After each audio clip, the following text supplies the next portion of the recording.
Chapter 22. Men, brethren, and fathers, hear ye my defense which I make now unto you. And when they heard that he spake in the Hebrew tongue to them, they kept the more silence. And he saith, I am verily a man which am a Jew, born in Tarsus, a city in Cilicia, yet brought up in this city at the feet of Gamaliel, and taught according to the perfect manner of the law of the fathers, and was zealous toward God as ye all are this day. And I persecuted this way unto the death, binding and delivering into prisons both men and women. As also the high priest doth bear me witness, and all the estate of the elders, from whom also I received letters unto the brethren, and went to Damascus to bring them which were bound unto Jerusalem, for to be punished. And it came to pass, that as I made my journey, and was come nigh unto Damascus about noon, suddenly there shone from heaven a great light round about me. And I fell unto the ground, and heard a voice saying unto me, Saul, Saul, why persecutest thou me? And I answered, Who art thou, Lord? And he said unto me, I am Jesus of Nazareth, whom thou persecutest. And they that were with me saw indeed the light, and were afraid, but they heard not the voice of him that spake to me. And I said, What shall I do, Lord? And the Lord said unto me, Arise, and go into Damascus, and there it shall be told thee of all things which are appointed for thee to do. And when I could not see for the glory of that light, being led by the hand of them that were with me, I came into Damascus. And one Ananias, a devout man according to the law, having a good report of all the Jews which dwelt there, came unto me and stood and said unto me, Brother Saul, receive thy sight. And the same hour I looked up upon him.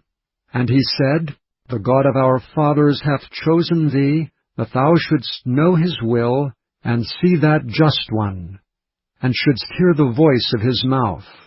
For thou shalt be his witness unto all men of what thou hast seen and heard.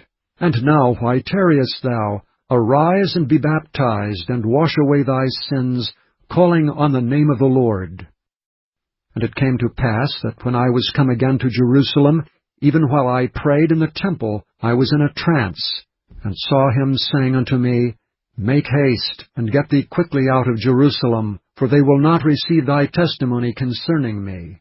And I said, Lord, they know that I am prisoned and beat in every synagogue them that believe on thee. And when the blood of thy martyr Stephen was shed, I also was standing by, and consenting unto his death, and kept the raiment of them that slew him.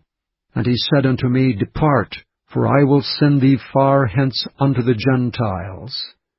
And they gave him audience unto this word, and then lifted up their voices and said, Away with such a fellow from the earth, for it is not fit that he should live.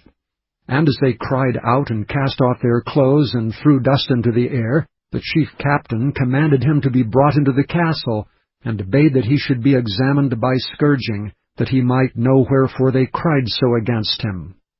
And as they bound him with thongs, Paul said unto the centurion that stood by, Is it lawful for you to scourge a man that is a Roman and uncondemned? When the centurion heard that, he went and told the chief captain, saying, Take heed what thou doest, for this man is a Roman. Then the chief captain came and said unto him, Tell me, art thou a Roman? He said, Yea. And the chief captain answered, With a great sum obtained I this freedom. And Paul said, But I was freeborn. Then straightway they departed from him which should have examined him. And the chief captain also was afraid after he knew that he was a Roman, and because he had bound him. On the morrow, because he would have known the certainty wherefore he was accused of the Jews, he loosed him from his bands, and commanded the chief priests and all their council to appear, and brought Paul down, and set him before them.